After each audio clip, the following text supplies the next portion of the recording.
Azərbaycanın bu qədim məkanı Qəbələ bugün təkcə təbiət gözəllikləri ilə deyil, həm də siyasi məkan kimi gündəmə gəlməkdədir. Belə ki, Türk dünyasının, Türk Dövlətləri Təşkilatının, Dövlət Başçıları Şurasının 12-ci zirvə görüşü məhz burada baş tutur və artıq Türk dövlətlərinin liderləri buradadılar.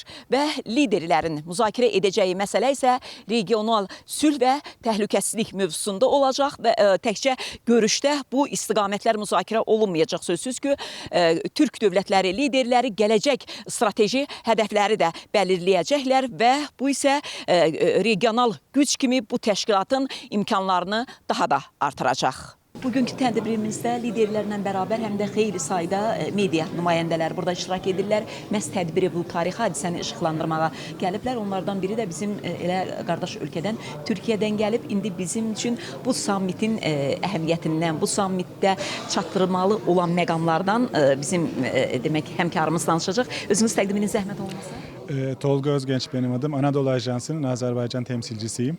Qərbi Azərbaycan TV-nin izləyicilərinə nə demək istəyərdiniz? Bax, bu tədbirlə bağlı fikirləriniz nədir? Hansı hissləri keçirirsiniz? Öncelikle kanalınızın adından dolayı sizi kutlarım. Çünkü bizim hasret duyduğumuz, özlem duyduğumuz bölgenin adını taşıyorsunuz. O yüzden izleyicilerinize selamlarımı iletiyorum. Evet, Azerbaycan'da yine çok önemli bir etkinlik düzenleniyor. Türk Devletleri Teşkilatı'nın 12. Liderler Zirvesi Gebele'de yapılıyor. Çok güzel bir şehirde, çok güzel bir organizasyon eşliğinde biz bu etkinliği takip ediyoruz. Türk devletlerinin liderleri burada bir araya gelecekler ve yine tarihi kararlar alacaklar. Bu kararlar arasında en önemlisi aslında verilecek mesajlar içerisinde en önemlisi Türk devletlerinin birlikte hareket ettiğini göstermek olacak. Liderlerin hangi konularda, bölgesel ve uluslararası konularda birlikte hareket ettiklerini, birbirlerini desteklediklerine ilişkin mesajlar bizim için ön planda olacak. Siz özünüz hansı məlumatı, məsələn, informasiyanı daha çox çatdırmağa cəhd edirsiniz? Bax, belə bir Türk Dövlətləri Təşkilatının bax, zirvə görüşlərində ümumiyyətlə hansı məqam sizin üçün daha maraqlı olur?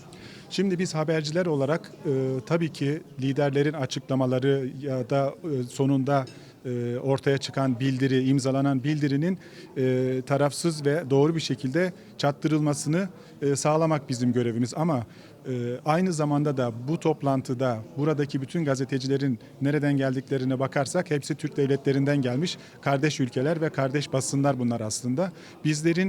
Bizler için önemli olan Türk Devletleri Teşkilatı'nın bundan sonra yapacakları.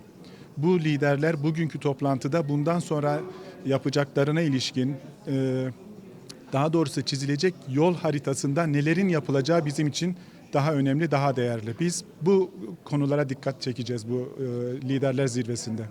Мен атым Элиза, біз Қырғызстаннан келдік. Қырғызстандың ұлттық телерадио корпорациясының жаңалықтар қызматынан келдік. Біз бұл жақта бүгінгі күнде түрк дүйнөсү менен кызматташууга Кыргызстан абдан кызыктар экендигин, ошондой эле буга чейин экономикалык байланыштар абдан өсүп жатат. Ошолорду чагылдырууга келдик. Уюштуруу иштери Азербайжандын тоолуу аймак Габала шаарында абдан жакшы өтүп жатат. Бизге жакты, кечүүнү келдик.